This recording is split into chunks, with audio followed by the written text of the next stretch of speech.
Hey everyone, Garrett here. So today I'll be going over the new Hoyt Helix, and this is the brand new top-of-the-line aluminum bow that's taking place of the Hoyt Hyperforce. So I wanted to go over some really quick differences of these two bows. Both of them have a very similar IBO within 2 feet per second of each other. This one comes in at 342, the Helix does, versus last year's Hyperforce at 340.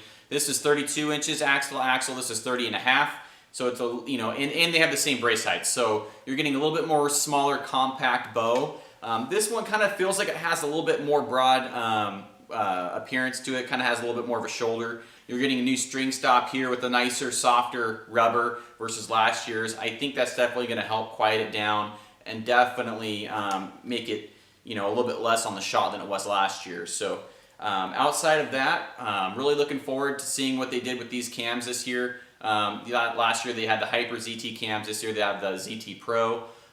So we're going to see exactly what the differences are shooting these things. The reason I wanted to bring this one in here is because now, here at my local store at Waldron's, they are selling them for $800, and this one was coming in around $1,100, I believe. So does it really make the sense to buy this new bow when now you can get this one for about $800? So let's test that out. I'm really excited to see what kind of performance we're getting. Like I said with the Redworks RX3, definitely looking for less vibration and less noise compared to last year's bow because there was plenty of it. So definitely looking to improve. There's lots of room to improve over last year's bow in my opinion. I have a 353 grain arrow, 458, 486, and a 611 grain arrow. We're going to shoot those through the chrono real quick, give you some real world speeds for all sorts of hunting arrow weights, and then we'll wrap her up.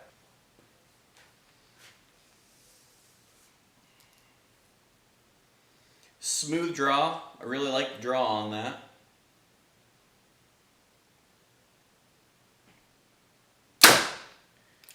And definitely a lot more dead in the hand than last year's bow. Absolutely more dead in the hand than last year's bow. Is it night and day difference? I would say it's quite a bit different, honestly. That's a lot bigger improvement than last year's aluminum bow. It's still got a little bit of a noise there on the shot, louder than I'd like it to be. Louder than the Triax bow, which I'm going off of that bow because that seemed to be kind of the top performing bow for on the shot last year, in my opinion. So it's louder than than last year's Triax, but it's definitely got a lot less hand shock. I'm really happy to see that, and that was with a pretty light arrow, so 353 grain arrow. So you start shooting those heavier arrow weights that I like to shoot, the 458. I have one right here. I'll shove one through. And that came in at 311 feet per second. So let's go ahead and shoot a little bit heavier. I should quiet it down quite a bit. You're adding, 100 grains on your shot there. Yeah, that made a little bit of a difference at 278. Really liking this bow, and for the money, is it a big improvement over last year's Hyperforce? I'm going to say yeah, it's actually quite a bit bigger improvement. I'm more happy with this year's aluminum bow way more than last year's. So let's go ahead and shoot the 486 grain arrow. That last one came in at 278 at 458 grains. That's a good draw. I really like that.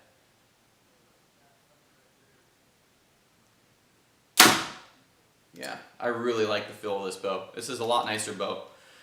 So one thing that I am going to say in the video is I'm shooting a whisker biscuit. So some guys are going to say you're robbing the bow of 5-10 feet per second. That's no, maybe 1 to 2.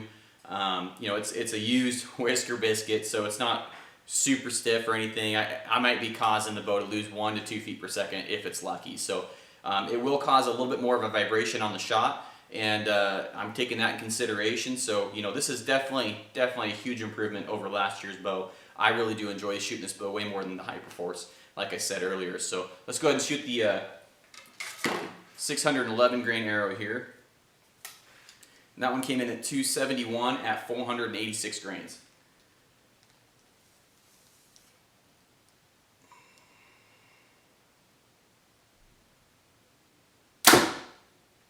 That's 245. So that's really similar to the RX3 speeds. The 611 grain arrow came in at 246, I believe, with the RX3. So very similar speeds out of this thing. And you know, if you guys are looking for the new Hoyt aluminum bows, definitely an improvement over last year.